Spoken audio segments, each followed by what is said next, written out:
welcome back to Mr. Mrs. I'm Shatara. I'm Elise. Make sure you give this video a big thumbs up and subscribe below. Yes. Y'all, so we are in for a treat. Today is Sunday, February 14th, and it's Valentine's Day, and you know us, we love love. Yes. Yes, we just really love love. We have our love languages, like all of that matters to us. Okay, yeah, so we just met with Robert Nolden, who was called the Love Doctor. Yes. And it was a really good interview. He had some really good advice. I mean, he was very transparent. He was. Yeah. So it was nice to have the perspective of a man. Yeah. And of a man who has come out of being toxic and can realize that about himself, and who has coined himself the Love Doctor. Yeah. And I mean, he has some good nuggets. He has does. some good pieces in there. So I think it's worth watching. I enjoyed it. I would talk to him again. I think he hasn't really said anything that women of our age don't know already, but it was nice to hear the perspective of a man. Yeah. And he's married, he's been through divorce, all of that. So he said good things that we should know. Well, I mean, yeah, married, of course, but it was still some good learning, but this is leveling it up on a grown level. Exactly. So it was really good. It was good to hear the things he had to say. So I enjoyed it. Yeah. I did. It was good to hear. It was just a funny conversation. You could tell he's passionate about it. Yeah. But one thing that I really do like, it was that he was just transparent about their struggle, even in his marriage, because obviously no marriage is perfect. You know what I mean? And we can all learn from that part as well. So. Yeah, so let us know in the comments what y'all thought about Love Dr. Rob. If y'all have any questions. Please add questions to the comments because he will come back on and he was very open to answering them. Or even if you want to come on and ask him yourself. So the conversation was good. Yeah, it was. So, and I think it's for anybody. Someone who's married, not married, been married, divorced, dating, whatever. I think it's a good conversation. And if you guys have any questions or comments, whatever, let us know in the comments because I'm interested to see what you guys think. Absolutely. Because I know me and Shishi, like, we love. We all know this already. We are really caught up in love, but some people aren't. And I mean, we also were raised a little bit differently. Like, as I get older, I start to realize, like, I was raised a lot differently than other people when it comes to love, being loving, showing love. And I seen a meme a couple weeks ago, and it was like, you have to be careful when you're dating because you have to realize some of us was raised on love and some of us was raised on survival. And it's very different. That is really, That's a good conversation. It is. So I did see that. We'll have to go there one day because you don't realize it until you start dating people and you're out there and you realize, like, you was raised like that. Yeah. That's a really good conversation. But y'all check this out. Leave your comments, leave your questions because we will have him back on. I feel like it's just a good topic anyway to talk about. Not just because it's Valentine's Day. But but we love you guys. We hope you guys have an amazing day and just love you guys. Thank you. Bye. Ready? Well, thank you for joining us this morning. Robert Nolden, but you are the Love Doctor. So how did you get that name? Like, how did you get interested in becoming like a love doctor or a love coach or relationship coach? You know what? I have always been interested in like relationship conversations and things of that nature, right? And I would always be super inquisitive about it and all that kind of stuff. So I went through this marriage and ended up in divorce, right? And after the divorce, I was like extremely toxic, going from like this woman to that woman. But people were still asking me for relationship advice in the midst of it, right? So I was like, one day a lady asked me, and I was like, you know what? I'm in a real toxic place. Are you sure you want me to give you advice? And she was like, I was serious. She was like, but no, for real, you get really good advice in spite of what you're doing. So I was like, I was really torn, and I was like, okay. So I went home one night and I prayed about it. I was like, Lord, if you want me to go on this route, you're going to have to give me some signs, right? So I went home, I posted something on Instagram, and like 100 people would hit me up like, okay, can I share this with my mate? Can I do this? Can I do that? Can you help me with this? And I was like, Lord, that wasn't the sign I was looking for. I was looking for something else. You know, that was too much responsibility. But I started doing it, right? I started talking to people about relationships and stuff like that from that point on. And a guy invited me to do his radio show. And when I was doing the show, he kept bringing me back. Well, when he kept bringing me back, he looked at how passionate I was about fixing people's relationships and helping them heal and helping them get to a certain point. And he was like, you know what? You a real life love doctor. And I was like, you serious?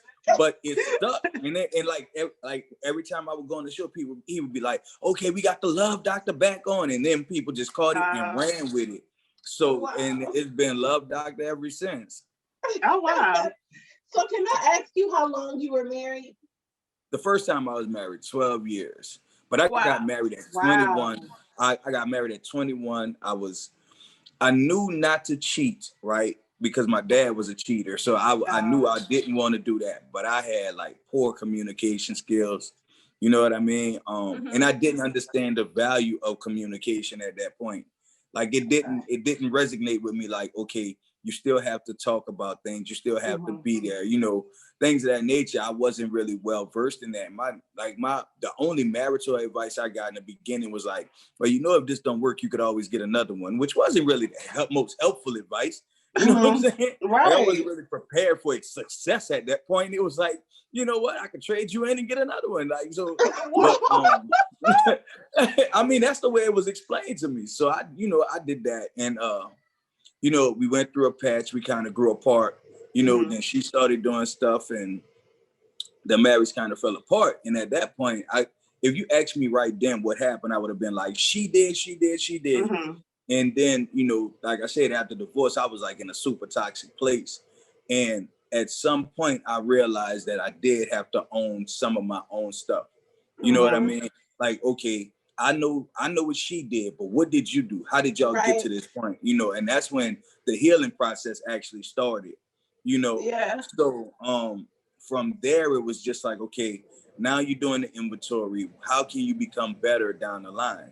So, and at that point, I realized that, you know, when we're coming out of relationships, we bring a lot of toxic stuff with us. You know, it puts you in a point where you start devaluing yourself in a sense, because you start looking at like, well, if I did all of this, why didn't it work? If I put myself in this situation, why didn't they know how much I loved them? So on and so forth. And it's an uncomfortable place to feel like, oh, you fell short somewhere. So then you kind of start reversing the camera, looking at them like, oh, well, they were just dumb. They just didn't know how to do this. They just, you know what I mean? And then you stifle your own growth. So that's kind of how that went. Yeah.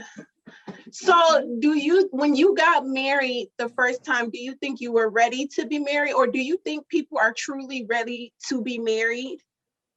I think I wanted to be ready, but I think I wanted to be married, but I don't think I was ready to be married, if that makes sense. Okay. Yeah. You know, like I knew I wanted it, but emotionally, mentally, I wasn't ready, you know. And I think, again, for males, it's a lot different because we really don't get taught a lot about expressing yourself, communicating, you know what I mean? It's like, okay, if you get a woman and she looks good, blah, blah, blah, go and have sex and everything is all right. You don't really know if you can pay the bills, that makes you great. If, you know what I'm saying? Come home every night, you're great. But nobody talks about sitting down with your wife, getting to know her, seeing what she needs, being able to communicate. We didn't get that. So I wasn't ready, you know? Yeah. So the women that you gave advice to when you say that you were in a toxic place, like how did they receive that? Like, did it really help them in the long run? Or, you know what? The funny part about it is that, you know, it's kind of ironic because, and this is what I learned from it, right? I was so blatantly honest that they accepted it. It was like, wait, that's what men are doing me? Yes. How do you know? Because I'm doing it right now. This is how, you know what I mean? And what happened was, in me being transparent, it made people more receptive. So now when I do events and when I do a lot of things, a lot of times I put myself out there. I'm not gonna say, okay, well, this guy is doing this to you. I'm gonna say, this is what I've done. You know what I mean? And so because I'm so transparent, people relate to me, you know, in their mind, well, okay, if he's this honest, I know he must be, you know, it must be realistic, you know. And that's like one thing, like sometimes I go in there and my wife would be like, okay, look, you're giving a little too much. Now calm down. You know what I'm saying? You don't have to tell our house, just tell what you need. But it works. And I think that people love the relatability. And so even then, when I was talking to women, I had friends, like even when I was making my transition out of that place, I had friends who were like, but look, I'm still with it. So if you need somebody to point to, I'm right here. And I'm like, okay, stupid. You know, if you all right with where you at, I'm gonna go ahead and use it. But I think that helped a lot of women that I was honest about what I was doing. And I think that there's so many men that are out here that have like agendas that women can't get the honest, they can't get the honest truth about what's going on. You know what I mean? So I think it helped, and it even helps still today. Agendas. Yeah. So like what type of agenda? What do you mean by agendas? Okay, if I'm a guy and I want to pursue you, I want to date you, I want to sleep with you, right? If you ask me why do men do this type of question, well, I'm going to curtail it so you don't really look at me a certain way. You know what I mean? And I'm gonna dress it up. But I'm only doing that because I know if I say the wrong thing, you might not sleep with me, right? If I'm your father, right? If I'm your father, I don't want you sleeping with this type of man or doing this with yourself. So I have a reason why I'm going to give you certain amounts of information, right? But for somebody who doesn't have a direct agenda, he's just cool. He just don't want to see you make a mistake. He could be open and honest. It's not going to cost me down the line. You know what I mean? So for even with your brother only gonna tell you so much, and he's gonna be like, well, I'm gonna tell you this because I don't want no other man to do this to you. But he's not gonna tell you his full jacket. He's gonna give you a tidbit.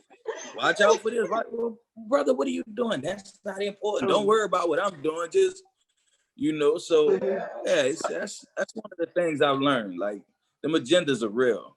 So I have a question right quick. Well, I'm married, but I have friends like that we're in our mid-30s, and some even older. When do men stop having these agendas around that age? Like, don't you think they should be done playing those games? You know what's funny is most men don't have an incentive to change their agendas. I mean, in reality, for a lot of men, we're taught that agenda is what makes you a man. That being opportunistic, trying to sleep with this one, that one, and the other one, that's just what men do. If you think about even in women's conversations, most of them are saying, well, he's just being a man. Don't worry about it. That's what men are going to do. So it gives them a pass not to grow up, And I can see that in some situations. That too. So I mean, we are missing the missus. She's married. Obviously, I'm not. So I used to date a lot before COVID happened, but it's like, as much as you tell a guy, just be honest with me. Like, tell me what you're looking for. Tell me what you want out of this. Like, why can't men just truly be honest about what they want? Like, I personally feel like you're going to find a woman who wants those things too. Like, even if it is just somebody you're looking to sleep with, there's women out there who's willing to do that for you without any commitment. But if I'm telling you I want commitment, I'm telling you I appreciate communication, I need communication, stuff like that, and you're agreeing to that, but then we get in this thing and you can't do none of that. Like, why is that? Like, why waste your time dealing with a woman who's clearly telling you what she wants? Here's a good one right here. I love this question, right? Because most men, and a lot of times women don't know this, some of the men who appear to be the most confident are actually dealing with self-esteem issues that you will never know about, right? Wow. And them being able to get you as to their value. I did that when I went through my divorce. I was so down on myself. Somebody had to love me. Somebody had to give me something. So I met a lot of good women. Now, my difference is in those moments I was truthful, I am emotionally unavailable. So whatever we're doing here, this is what it is, but I can't commit to nothing. That was my truth. And I only did that from a selfish standpoint. I don't have to hide anything I do. I'm not going to lie to you. I'm going to tell you the truth, let you choose to be here. That way, I don't really have to deal with the responsibilities of it thereafter, right? But for I still realized that in that moment, my thing was, for each woman I slept with, that made me feel a little bit better about myself. Well, if she has these qualifications and she's willing to sleep with me, I must have some value, right? So I'm stealing from her what I need for myself. And that's what most men are doing. They're trying to validate themselves by being with women that they don't feel like they should have had in the first place. So when I'm talking to women, that's one of the things I ask them. I'm like, okay, when you're with him, what is he adding to you? Right? Think about it like this. The average woman is so busy trying to prove how much she can love him, she don't even see that he's not loving her. That's true. I think that's true to a certain point, because I feel like when you get to a certain age and you've done so much dating or you've been married and all of this and that, like at some point, don't you realize that? No. I mean, if it were that easy, would we be having this question right now? You know what I mean? Like the reality of it is that at the end of the day, it is as crazy as it sounds. At the end of the day, most people are still dealing with their own baggage. Nobody wants to realize it's them, right? The hardest, I tell people, it's crazy. Like, you see so many mirrors in so many places, right? And people still can't see themselves. So I'm not looking at it as if, oh, I'm doing something wrong going from this woman to that woman. I'm looking at it like, none of them ain't no good because they willing to sleep with me. It's their fault. It's not my fault. You know, and then and 9 times out of 10, when you ask that guy why we ended up here, he's gonna be like, well, you let this happen, which in most cases is what happens, because no man has forced his way into your life. You allowed him in, you know. So when you allowed him in, there were points in times where he showed you who he was, but you thought time was gonna change that. You know, and that's what I tell women when they ask about red flags and stuff like that. I'm like, think about it like this. Men can't stay in character all the time. Right? So they show you glimpses of themselves. They'll show a little bit here and show a little bit there. And when they do it, because they don't do it long term, they do it in short spurts. You're looking at it going, well, that's just today. I'm not gonna worry about it. That was just this one time. That was just this one time. It really doesn't matter. Next thing you know, you like 6 months, a year into this relationship, quote unquote, right? And now he's comfortable just letting it all hang out. And you like, well, you weren't like this in the beginning. Yes, I was. You just didn't say nothing, right? And then now you're at a point where I've invested all this time in him. I've been with him this long. I can't just up and leave. You know, maybe he'll change. Now you're in a relationship with who he might be in the future. You know what I'm saying? And part of you is like, well, he did do this in the beginning, so I can't really say nothing now because I was accepting it. So now you're in a relationship with somebody you don't even like anymore. You're like, it's crazy, but this is what we do. And it happens with men and women, but predominantly women. And then again, that nurturing side kicks in. Once you start being intimate, start having sex, and then that nurturing side kick in, there's a part of everybody that's like, I just need them to see what I'm worth. Like I've been here, I've been putting in the work. I've been trying to show him that I wasn't like the last one and I'm better than this one and whatever. And he's going, yeah, I hear you. I'm gonna be letting one hang with the fellas. Okay. Like, you know, and then it turns into when you're telling him about what's going on and what you need, it's like, well, you always nagging. Now you always fussing. Now he's projecting, and now you're at a point where you're trying to prove that you're not nagging and you're not fussing. So you're moving back, like, you know what? Well, I'm just gonna pull back and not say anything. I don't want to drive him away. He was never there in the first place, right? So I tell women, like, if you see something you don't like, stop it right then. Look, check this out. Said, listen, I need you to know you stepped on my toes. Now I'm gonna give you this one. If it happened again, you're out of here. Like and people like, oh, you're so short-sighted. No, I'm not. But you do teach people how to treat you, and if you give people enough opportunity,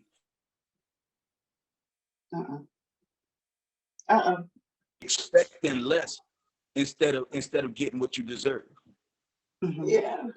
So you hit on a good point. You kind of brought up the potential thing, dating potential. So why do you tell people not to date or look for potential?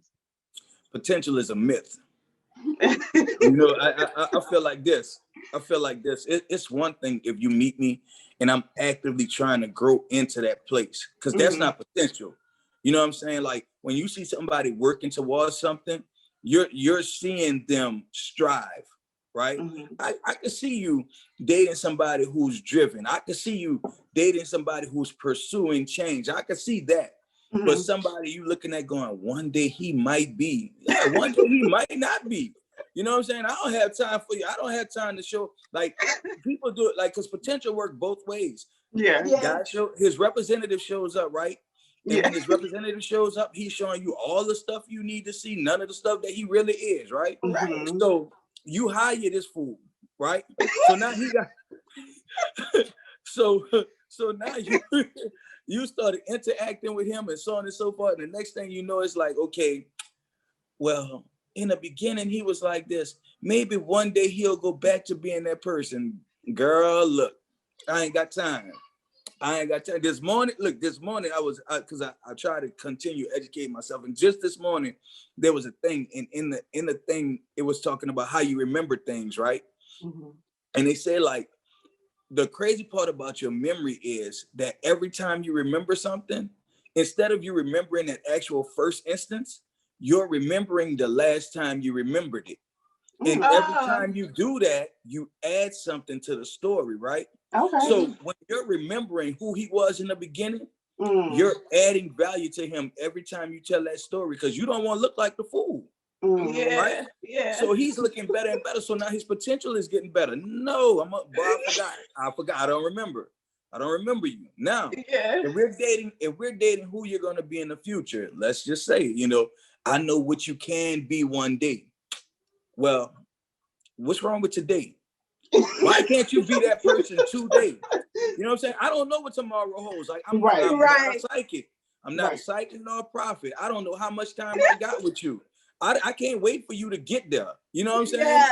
Like I look, as women, right? You and a guy are going on the first date, right? Most times you're excited about the date. You got yourself together. You want to be there in a timely fashion, right? So if the guy shows up 30, 45, an hour late, how do you feel about that? Say it one more time. What'd you say? If that guy shows up 30, 45 minutes, an hour late, how you feeling when he shows up? I'm gone, so I don't know what time he showed up. Okay, so check this out. Check this out. Now, when you're dating, right, in your dating potential, guess what he is? 30, 45 minutes and an hour late. Why are you still there? Oh, that's good. That's very good. You're right. That's how you have to look at things. Like if I'm important enough to you, if I'm like this, if a man sees your value when he shows up, I need him to step up to the plate then. Don't wait 6 months to see if I deserve it, because I already know I'm worth it. So bring your full self to the table today. Oh, yes. Baby, I'm not your mama. I don't have time to raise you. I don't have time for you to grow into yourself.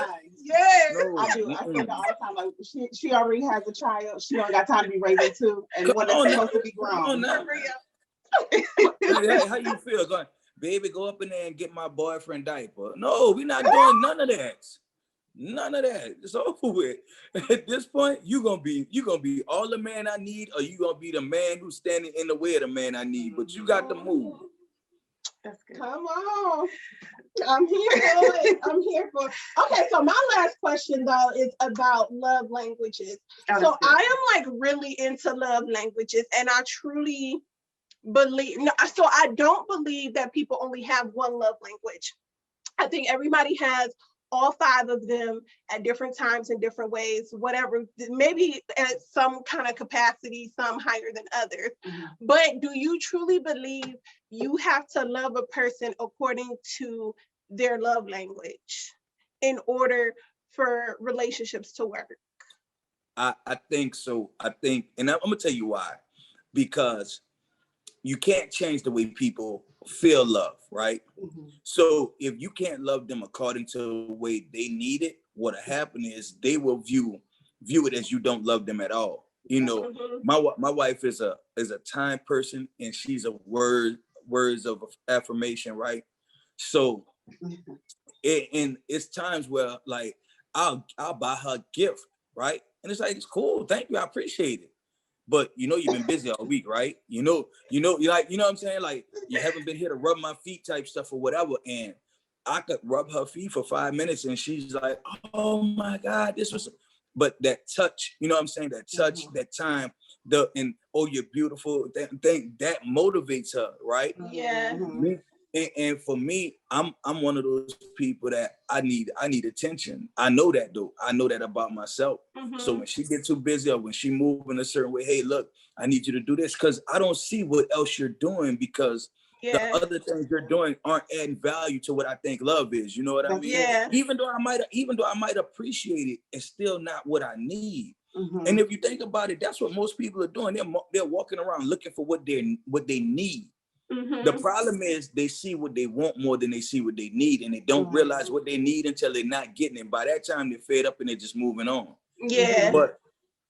But if you go to the table and you can tell somebody, oh, this is what I need, because if you want me to feel love, this is what you're gonna have to do. Now, don't tell them that on the first date, because you know people will, you know, what I'm saying? And because I think, like, you know, again, you do have to teach people what's gonna make you feel loved, right?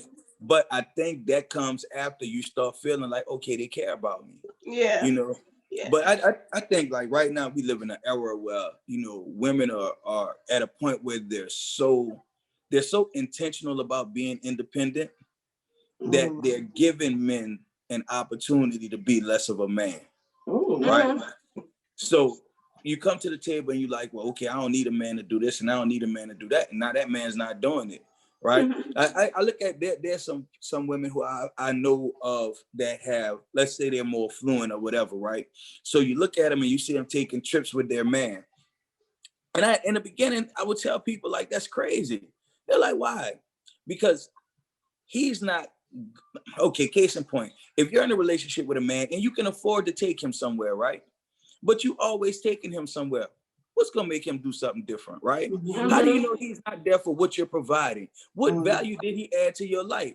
Now, if you're going somewhere and you say, well, you know what, this weekend I'm gonna be there, and then next thing you know, he's on a flight, he's where you are, and he's got something planned. You know what, this man now has my attention, right? But most people are like, okay, because I could show him what I could do for him. Let me put him on the flight. No, baby, no. No, baby. Only way I'm gonna put him on the flight, he will not be flued out on my dime. I tell you that. If he do get flued out, it will be in a suitcase. I'm not doing it. Like you know, you have to know what you're doing. And I think like in an attempt to prove you don't need a man, you warding off the man.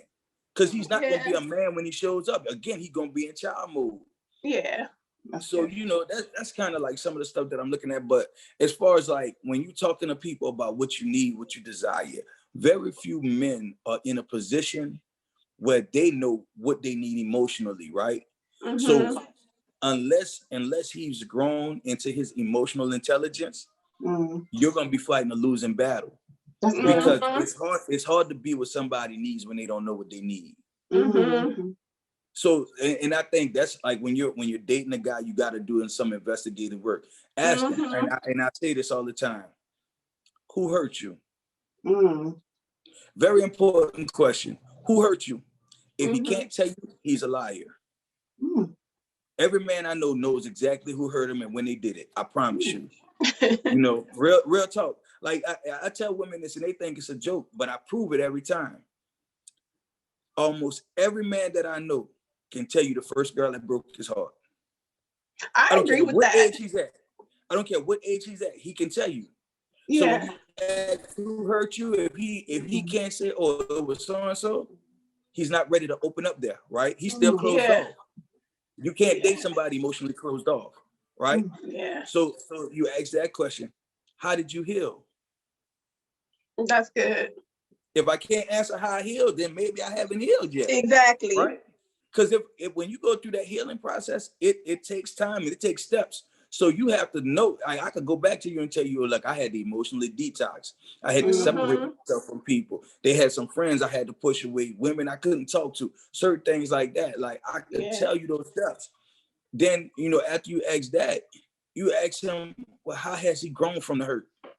Again, see, these are things that he should be able to tell you. And then last but not least, what do you need? If he can't tell you what he needs right now, this is not the man for me. You know what I'm saying? Because and he's toxic. He's walking around, he's contagious and don't even know it. Yeah. You know what I'm saying? I tell people, like, there are women that I dealt with, like, you know, during my toxic stage, right?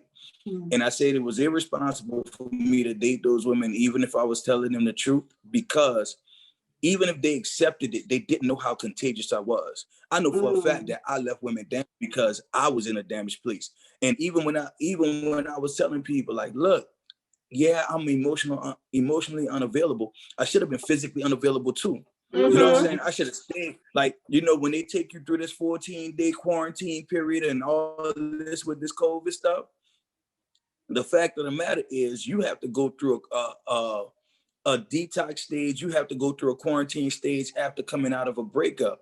Yeah. Because whether you can see the signs or not, you are still contagious. Ooh. You know, and at that point, like, there's a responsibility that most men aren't ready to accept. And, mm-hmm. and I've heard it. I'm sure y'all have heard it, because I heard an old woman tell a girl one day, you know, the best way to get over an old man is to get under a new one. My love, don't do that to yourself. You know what I'm saying? Do not do that to yourself. But we've all been victims of miseducation. You know what I'm saying? Mm-hmm. Yeah. We've all been misled by people telling you what they would have done because they are still hurting. Yeah. You know, just because you put your hurt in the back of your memory don't mean that it's not there. It just means you don't have to deal with it right now. Yeah. So, you know, I think, like, it's good for women to have a questionnaire. Make them uncomfortable. Show up to the first day, pull out a pen and a paper, cross your legs and say, now, before we get started, okay, I wasn't ready for this one. Right. You know what I'm saying? But yeah, that was good. That was such a loaded answer. You know, that was a big question, but that was such a loaded answer that you gave. I mean, I was going to ask you, like, what piece of advice would you give women that somebody else has, like, never said or they may have never heard of before? But I kind of feel like you answered that, unless you have something else. You know what? This is like because my questions and my answers I have questions and answers myself, right? But some days my answers are so different from yesterday. Mm-hmm. You know, if I had to talk to a woman right now today and be like, okay, look, I need you to get it together, this is just not going to work. You know what I mean? If I was talking to her right now today, I'm going to just simply ask her, like, you know, what part of you is missing that you need a nobody to add to you? Mm-hmm. You know, like what part, like, look at yourself. And I'm at a point now where when I'm first counseling women and they're in this stage, I do this. I say, okay, I want you to write down the qualities of the man that you really need and want, right? And then write down the quality of the men you're dating. Mm. And tell me, is your list adding up? Right? Right. Like really, like right. What things are you dealing with, right? What things are you accepting that you're attracted to that are toxic? Yeah. Because some of us are attracted to toxic stuff. Mm-hmm. Now, when you're doing that, ask yourself, with this questionnaire in front of you, are you the woman that the man you want deserves yet? That's good. Figure out what you got to add to you to be that woman. And I guarantee you, those men who were attracted to you before won't be attracted to you anymore. Because you won't be the woman that you were then. Right? Yeah.